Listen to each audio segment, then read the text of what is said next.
Hello, everybody. Thank you for tuning in to the Liberty Report. With me today is Daniel McAdams. Good to see you, Daniel. Good morning, Dr. Paul. Well, there is some exciting news. There's been a move on for a couple years now to have some type of an agreement with the Iranians and sort of breaking the ice, break through, and at least talk to the Iranians, which I always favored and we've talked about. But when I woke up this morning very early from Europe, the president was speaking, talking about reaching, a deal with the Iranians. And this involved 6 major countries, U.S. and U.K., France and Germany, as well as China and Russia. Isn't that interesting? I thought we were trying to provoke China and Russia, but they at least sat down and worked this out, and there's a deal.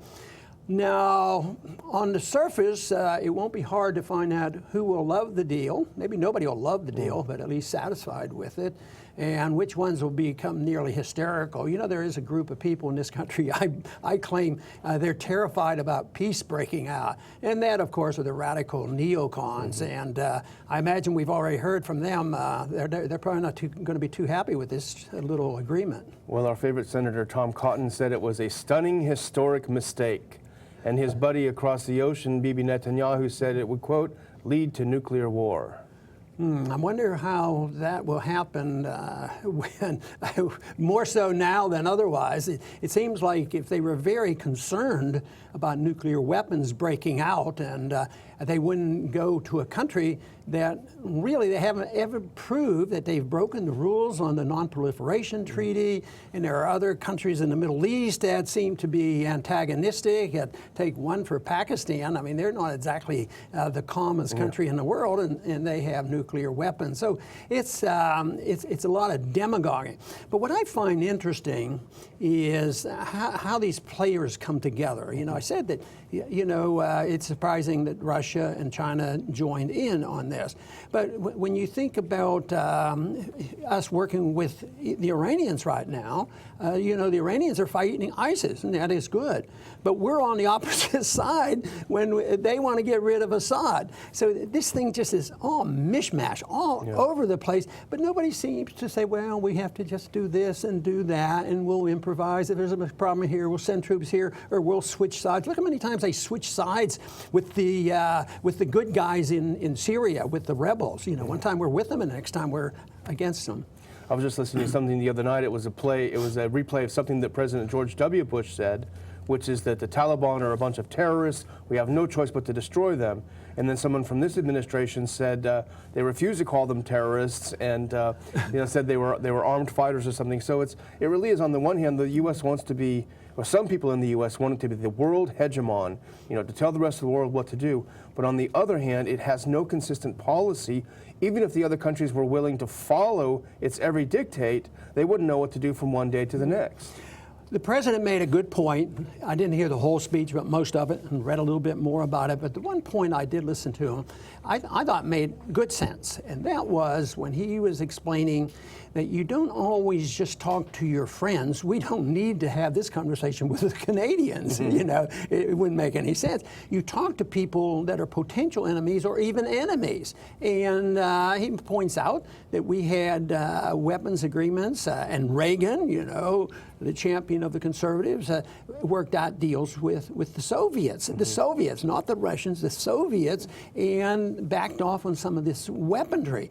So he was claiming this was a good sign. And I remember very clearly, which I've mentioned many times, is that when in the 1960s I was drafted into the military, but I wasn't exactly unhappy that there was a conversation between Kennedy and Khrushchev, even though there's some pros and cons on exactly the way that conversation went. But the net result was the weapons were taken out, and we made some promises. At the time, the promise was we'd take missiles out of Turkey. And I know they had to keep it secret because they thought the people would go nuts. But logic would say, well, that's not a bad trade-off. Why do we have to have weapons in Turkey? At the same time, we complain about the Soviets having weapons in Cuba. So conversation with these people, it can't hurt. And a little bit of diplomacy it can't hurt us at all. Now, of course, this isn't the end of it. The Congress, the majority in Congress, I think,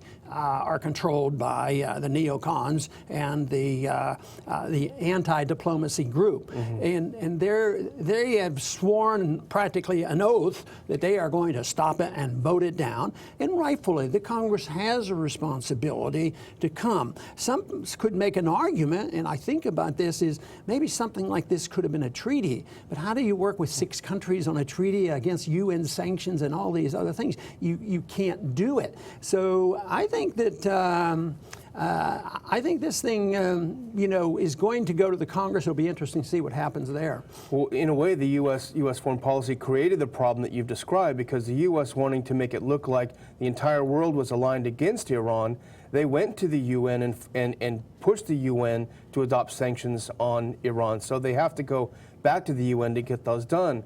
The other thing I think that's a danger is that people will misinterpret what happened and think of it as a deal, which has been called a done deal, when in reality it's a process. It's even called the Joint Comprehensive Plan of Action.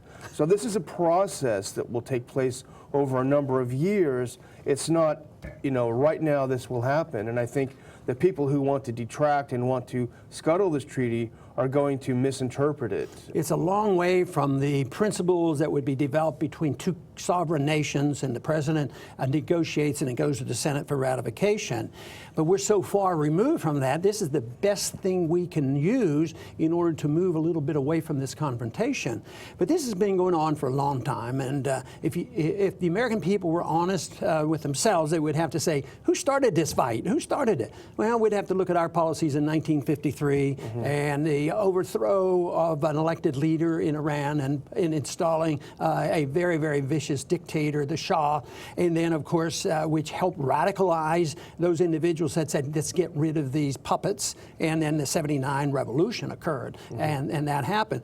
But as the years went on with the use of UN in the last decade or so, we have ratcheted up, more and more sanctions, and sanctions, prohibitions of trade, and, freezing of assets. Do you think they froze like a couple $1,000, a couple $1 million, a couple $100 million? $100 billion with sanctions. If anybody did that, it would be an act of war, and every American would join in and say, we fight, we go to it. But when a big country does this, it's supposed to be moral and correct, because those are bad people and we are righteous people, and we know exactly what we're doing. And that's why I think those of us who very highly value the idea of sovereignty and national sovereignty shouldn't be overjoyed about this deal as such. If it moves us further away from war, that's a positive thing. But if you're in favor of sovereignty, Iran has been forced to give up a large amount of its sovereignty in exchange for having these sanctions removed.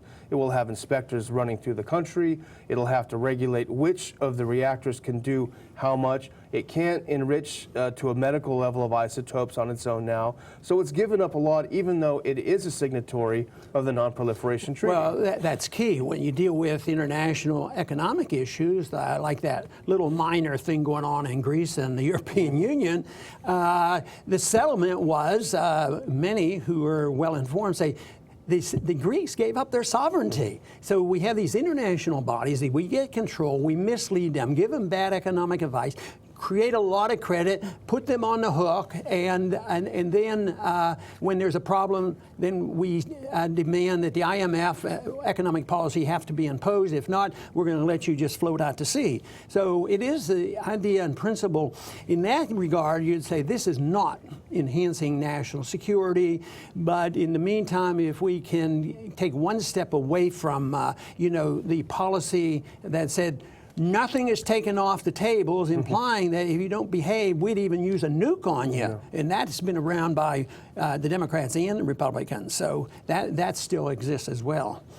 Yeah, members of the Institute's board, Flint and Hillary Leverett, who are both professors in Washington, they make a great point. And you mentioned how Obama has talked about we need to talk to our enemies, which is a great point.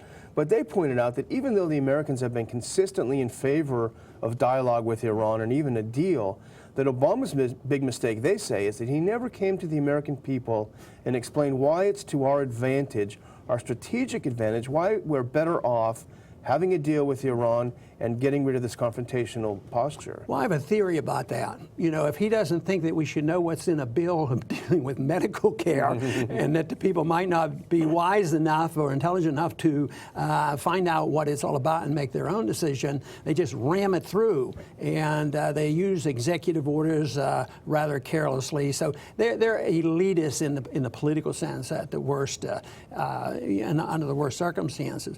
But, you know, one complaint by the neocons will be, oh, you know, they're going to be able to buy weapons. Well, not for 5 years, I think. It's not like tomorrow they're going to order weapons and they say, yeah, they're going to buy them from the Russians.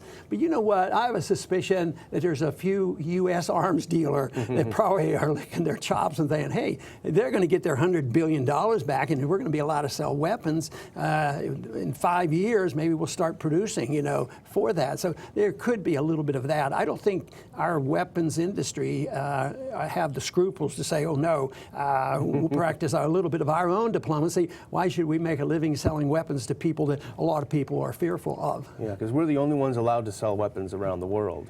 You know, I was going to say, the other thing the neocons will say, when it finally the realization sets in that, oh no, there's nothing we can do to stop it, here's the last thing they're going to say with their last breath. This just proves that sanctions work. It brought them to the table and brought a deal. You know, the one thing about what we're dealing with here and the inconsistencies, the inability to look at something precisely based on a principle, is the fact that we have shifted around to accepting the principle interventionism, both in foreign policy and economic policy. Interventionism is a convenient tool for people to do whatever they want and not have to follow any precise moral imperative, and they can be very pragmatic, and so that you can support the same group, the same country for one war and be opposed to them against another war. Nobody even thinks about it. But interventionism permits this, and this is why the chaos that we have not only in economics, because we have economic interventionism, but the interventionism on foreign policy has created this monster too. I think sovereignty is an important issue. The most important sovereignty is the sovereignty of the individual, and all rights should be individual, and keep it as close to the individual as possible.